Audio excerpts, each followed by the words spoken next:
J'espère que vous allez bien, j'espère que vous vous portez bien. C'est devenu une règle, c'est devenu une constance. À chaque fois que l'État algérien, que le régime algérien, je parle de régime et pas d'État, parce que l'État il a des règles, il a de la rationalité, il a des traditions, il y a des usages, il y a des principes, des valeurs, des protocoles qu'il se doit de respecter. Un régime, c'est un ensemble de décideurs et d'appareils de décision ou de lobby qui défendent des orientations politiques, des intérêts économiques ou financiers ou un agenda idéologique précis. Voilà pourquoi j'utilise régime. Et vous allez comprendre pourquoi j'utilise le mot régime et pas État. Et à chaque fois que le régime algérien a un problème avec un pays, un partenaire important, ou là une puissance mondiale, ou là un pays étranger important, et bien ce pays-là ne réagit même pas. Regardez ce qui se passe avec la France. Depuis le 7 décembre dernier, des graves accusations inédites dans les relations algéro-françaises, inédites même dans les relations internationales.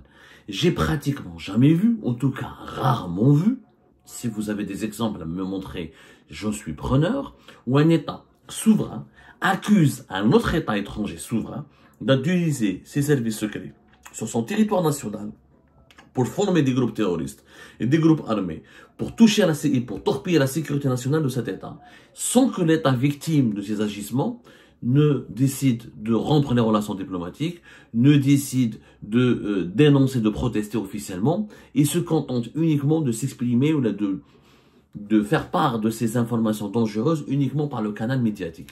Ça s'est jamais vu. De l'autre côté, la France ne réagit même pas.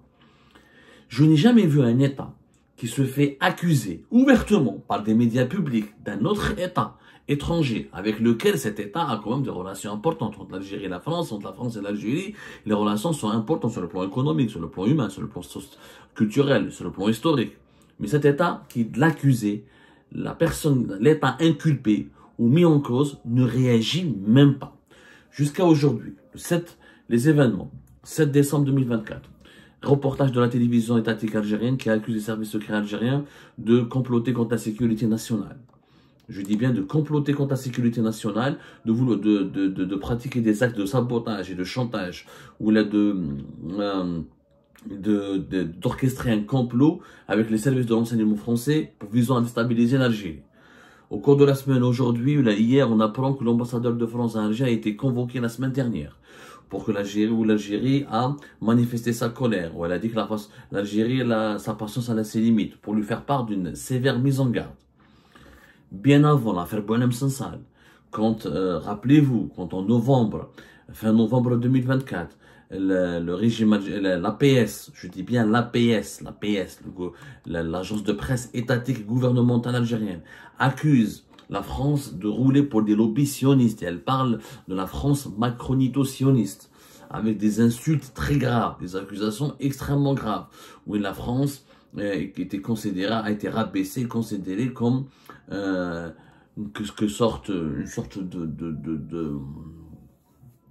sorte d'État inféodé totalement au sionisme.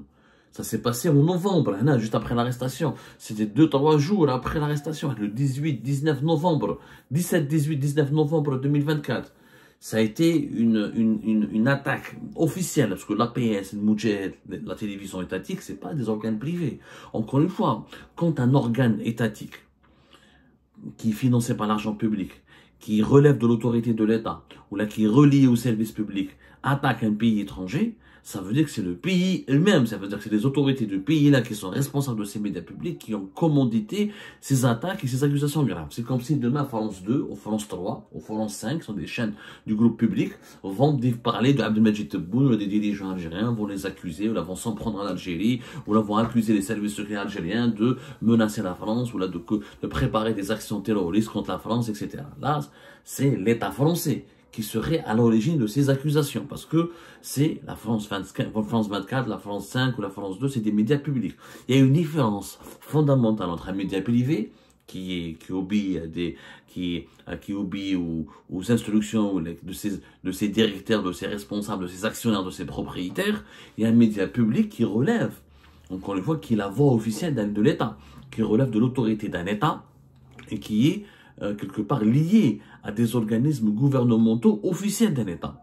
C'est ça ce qui est la différence entre un média public, le service public d'un pays, et les médias privés qui ont leur indépendance. Un média public, il est indépendant éditorialement, mais il n'est pas indépendant politiquement. Il ne peut pas se positionner ou faire du commentaire sur certains sujets qui relèvent de la politique étrangère ou de la défense nationale sans impliquer ou sans consulter ou sans étudier un petit peu l'impact et les conséquences de cette position sur les intérêts de l'État qui le finance et qui l'entretient, qui veille sur son existence. Je te fais un mot la différence. La France, jusqu'à maintenant, n'a pas réagi. Pourquoi?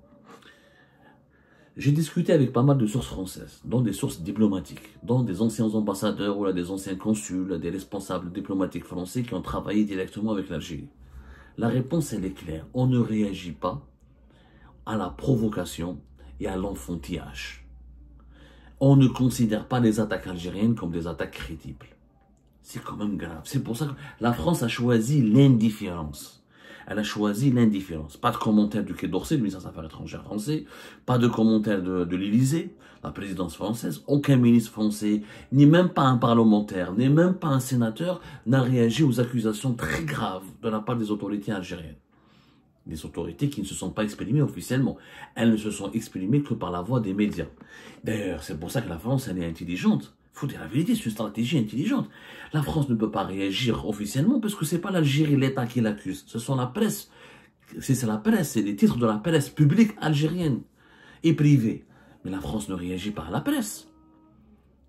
L'État, un État réel, un État sérieux, un État puissant, un État crédible, un État qui a une histoire, qui a des traditions, qui a des valeurs, ne réagit pas aux attaques médiatiques. Si la France devait réagir à toutes les attaques médiatiques dans le monde francophone, dans le monde entier, et la diplomatie, les diplomates français, mais ils redmouchent toute leur vie, parce que toute la journée sont attaqués. En Afrique subsaharienne, en Afrique équatoriale, en Asie, en Amérique latine. Les dirigeants français ne peuvent réagir que s'il y a une mise en cause, une attaque en règle ou un commentaire officiel fait par des instances officielles de l'État algérien. Donc, ils ont choisi une stratégie très intelligente. C'est pas l'État qui nous attaque. Nous, il n'y a pas eu de communiqué du ministère des Affaires étrangères. Il n'y a pas eu de communiqué du palais présidentiel d'El Mouradia. Il n'y a pas eu de communiqué du Premier ministère. Ce n'est pas le ministre des Affaires étrangères qui s'exprime. La presse nous attaque. Nous, on respecte la liberté d'expression. La presse n'engage qu'elle-même. Même s'il s'agit de la presse publique. Normalement, la France aurait pu réagir. Tout État à travers le monde, hein, quand il est attaqué par des organes publics qui sont la voix officielle des États étrangers, ils auraient pu réagir. Pourquoi vous nous accusez? C'est grave. C'est quoi ces insultes? C'est quoi ces calomnies? Démentir ou pas démentir? Mais la position de l'État, des autorités françaises actuellement, l'indifférence totale. On n'a aucun commentaire à se faire. Cette indifférence, elle tue. C'est ça ce qui est grave. Pourquoi parce que c'est pas crédible. Parce que personne ne donne pour eux, c'est de l'enfantillage, c'est de la provocation. En fait, la France s'est habituée maintenant aux sautes d'humeur du régime algérien. Elle s'est habituée à ces sautes d'humeur. C'est des sautes d'humeur. C'est des humeurs instables. C'est comme si ils gèrent des adolescents turbulents, qui sont agressifs. Ils passent par une crise d'adolescence, donc on les gère. On leur donne, on ne prend pas très au sérieux ce qu'ils disent, ce qu'ils font. Parce qu'on sait qu'ils sont immatures. C'est ça ce qui est grave, c'est que la France considère maintenant le régime algérien comme immature. Elle lui répond même pas. قتلوا بالبارد الله يهديه. شو كيما واحد انت برا يجيك واحد برا يسبك يعري روحه يعري يمشي يشطح عريان واش تقول له ضرباه يقول الله يهديه مريض رفع القلم عليك كما نقولوا بالعربي يعني مهبول. C'est comme ça que le régime algérien actuellement il est dans le monde entier. Il n'y a pas que la France. Les Émirats n'ont jamais réagi officiellement. À l'exception une fois, un ancien ministre émiraté a réagi, c'était en 2023 ou en 2024, quand Abdelmajid Tebboune a fait une interview où il a accusé gravement les Émirats sans les nommer. Mais jamais les Émirats n'ont réagi officiellement. Jamais, je dis bien jamais. Jamais les Émirats n'ont réagi officiellement. L'Espagne n'a jamais réagi officiellement aux attaques du régime algérien, notamment aux attaques des médias algériens. N'ont jamais réagi.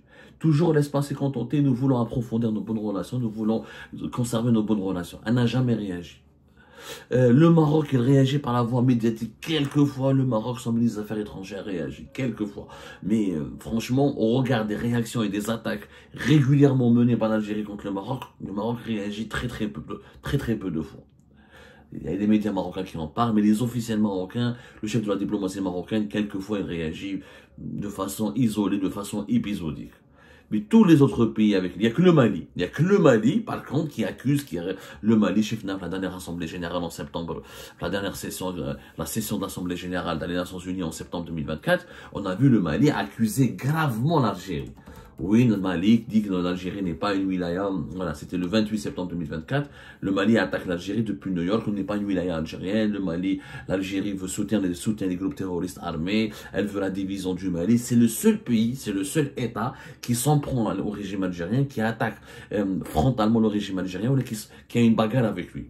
Mais les autres pays, que ce soit les Émirats, l'Arabie Saoudite, l'Espagne, la France, et le Maroc plus ou moins, le Maroc il réagit, quelquefois Nasser Bourita ou un ministre marocain attaque l'Algérie ou la contre-attaque ou la riposte. Mais les autres pays avec lesquels le régime algérien a des divergences, ouais, aucune élément. Parce que tout le monde a décidé, finalement, tout le monde a compris que le régime algérien a un problème, qu'il vaut mieux qu'il ait un problème de maturité. Parce que c'est pas comme ça qu'on règle les divergences et les différences avec un État. C'est comme, on est en train de reproduire avec les Français ce que nous avons fait avec les Émiratis. Pas nous, pas le peuple. Nous, les opposants, le peuple, on n'y est pour rien. On est responsable de rien. Ce que les dirigeants actuels font avec les Émiratis sont en train de le reproduire avec les Français. C'est-à-dire des attaques médiatiques, des provocations, des insultes, des calomnies, des remises en cause, mais sans jamais qu'il y ait sans qu'une seule fois, aucun officiel algérien ne s'est attaqué directement aux Émirats. Tebboune n'a jamais prononcé les mots émiratis. Il a toujours parlé avec des allusions. Je dis bien allusions. La dernière l'interview ou la dernière fois où Abdelmajid Tebboune a attaqué directement les Émirats Arabes Unis, c'était en 2023 ou en 2024. Je suis en train de chercher. Je crois que c'était en 2024. Voilà, c'était avril 2024. C'était en avril 2024. Voilà. C'était en avril 2024. Oui, après, un ancien ministre des Affaires étrangères émirati, il lui a répondu. C'est tout. Mais même Tebboune ne cite jamais l'Imarat. L'Imarat, Abu Dhabi, Dubaï, il fait des allusions, etc. Mais jamais il y a eu de réaction, ou il n'y a jamais eu on n'a jamais nommé les Émirats Arabes Unis. Comme on n'a jamais nommé, comme là, les dirigeants algériens ne s'expriment pas pour nommer la France. Il n'a pas fait de discours. Il n'a pas dit la France. Il s'est exprimé dans une interview que l'Algérie n'est pas en France. La France, elle a fait ceci par rapport à l'histoire. Il parle par rapport à la colonisation, par rapport aux crimes contre l'humanité perpétrés durant la colonisation, ce qui est vrai. Il parle par rapport au dossier de la mémoire. Il parle par rapport aux nostalgiques de l'Algérie française de l'extrême droite. Mais il n'a jamais attaqué, on n'a jamais dit ce que la presse publique et étatique est en train de dire, c'est-à-dire on n'a jamais dit que les alliés que les Français sont en train de comploter contre l'Algérie, sont en train de vouloir toucher à sa sécurité nationale, ou là sont en train de la menacer sa sécurité nationale, ou là sont en train de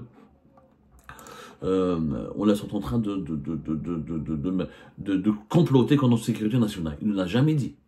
Et pour le moment, encore une fois, il n'y a pas eu la moindre prise de position. Il n'y a pas une prise de position de la part des dirigeants algériens. Tebboune ne s'est pas encore exprimé sur le sujet. Le ministre des Affaires étrangères ne s'est pas encore exprimé sur le sujet. C'est très important. C'est très important d'expliquer cela parce que là, pour le moment, on assiste à des querelles. On appelle ça des querelles médiatiques qui traduisent un enfantillage. Je trouve que c'est la stratégie, le détournement de l'attention, la stratégie de la provocation, la stratégie, on veut stresser son adversaire, on veut lui mettre la pression, on veut le déstabiliser par des petites doses de provocation. C'est pas un conflit. Les véritables conflits sont assumés publiquement. Les États du Sahel, je le dis, ont assumé publiquement leur conflit avec la France. Regardez par exemple le Mali, quand le Mali a expulsé l'ambassadeur de France. Voilà. C'était en janvier 2022. Fin janvier 2022, le Mali, j'expulse l'ambassadeur de France. Il a 72 heures pour quitter le pays. Ça, c'est un État. Elle dit oui, c'est une crise géopolitique. Le Niger a fait la même chose. Le Burkina Faso a fait la même chose. Oui, mais les Maliens n'ont pas demandé à la presse malienne d'attaquer, etc. Le Niger, qui fin août 2023, elle a ordonné l'expulsion de l'ambassadeur de France. Le Burkina Faso, la même chose. Ça, oui, ça, c'est des crises. Ça, c'est des crises sérieuses. Ça, c'est des États qui veulent réellement, comment dirais-je, qui ont vraiment qui ont établi vraiment un bras de fer avec la France, qui en veulent vraiment à la France, ou là, qui ont des reproches assez sérieux, ou là, qui ont des considérations, qui ont utilisé des canaux diplomatiques sérieux, ou là, qui ont utilisé des moyens politiques sérieux pour protester, ou là, pour lutter contre la France, ou là, pour se bagarrer avec la France. Mais le régime algérien ne se bagarre pas. Le régime algérien, il fait du bruit. Il fait du bruit, il fait de la gesticulation, il fait de l'animation. Ou je crois que le proverbe, les tonneaux vides sont toujours ceux qui font le plus de bruit. Les tonneaux vides sont toujours ceux qui font le plus de bruit. La France, donc la France ne réagit pas. Comme les Émirats, comme l'Espagne auparavant. Il a ce type de réaction de la part de certains grands pays vis-à-vis de notre pays, de notre État. Ça fait du mal à notre pays. C'est une humiliation pour le régime algérien, pour l'Algérie. Le régime, il est humiliant, il est humilié lui-même. Mais c'est l'Algérie qui n'en sort pas grandi. Voilà. C'est l'Algérie qui en sort rabaissée. C'est l'Algérie qui en sort pas du tout. Elle n'est pas dans une posture où on peut être fier. Je sais une chose. Comme des preuves, les Français sont en train de... Je soutiens. Je suis le premier. J'assume. Abdou Samar. Je suis réfugié politique en France. Je m'engage à soutenir le régime algérien s'il me sort une seule preuve convaincante, matériellement prouvée, la France a comploté contre la sécurité nationale. S'ils expulsent l'ambassadeur de France sur la base de ces preuves irréfutables, je soutiendrai totalement la position algérienne et je soutiendrai mon pays et je le soutiendrai contre tous les cercles et tous les clans ou tous les lobbies qui veulent le menacer ou le toucher à sa sécurité nationale. Je le dis. Mais je ne peux pas soutenir des campagnes médiatiques, des insultes, le NTV, Algérie 24 News, Khabar, l'Expression, Moudjahid. Ça, c'est de l'enfantillage. Ça, c'est de l'immaturité. On ne gère pas un État dans les colonnes de la presse. On ne gère pas les affaires, les intérêts stratégiques d'un pays dans des reportages de télévision. Ça, c'est la télé-réalité. Ça, c'est du show médiatique. C'est pas de la géopolitique. Vous expulsez l'ambassadeur français. Les Maliens, les Maliens, ils ont expulsé l'ambassadeur. Ils étaient cohérents avec le principe. On ne veut pas de la France, on accuse la France. Ils ont joint l'acte aux paroles. L'ambassadeur. Les Nigériens, la même chose, des Burkinabés. Maintenant, la fait un show médiatique, la France n'a même pas réagi. Une indifférence totale. يقتلونا بالبارد يقتلونا بالبارد كما كنتو قتلونا بالبارد nous tuer avec de l'indifférence. Et ce choix français, il a été étudié. Parce qu'ils sont habitués. 2020, une crise politique. 2021, une crise géopolitique. 2023, crise politique. 2024, crise... Ils sont habitués. C'est un régime qui fait de la gesticulation, de la perturbation, c'est de l'agitation. Or, l'agitation, les gesticulations ne font pas de la gestion. Ce ne sont pas des... C'est pas de la géopolitique, c'est pas de la diplomatie. C'est pas comme ça qu'on gère les intérêts. On n'a pas de crédibilité avec ce genre de comportement. On perd toute crédibilité. Aujourd'hui, l'Algérie n'a plus aucune crédibilité. Plus personne ne prend ni ses menaces, ni ses mises en garde, ni ses informations, ni ses annonces, ni ses déclarations au sérieux. Et quand un État perd sa crédibilité, il perd de son influence sur la scène internationale, il perd de son prestige. Et il devient, aux yeux de la communauté internationale, un État faible, un État pas sérieux, un État où il n'y a pas de bon sens, un État avec lequel il faut lui-même pas doit accorder de la considération. Et ça, franchement, c'est une posture humiliante pour notre chère et tant aimée l'Algérie.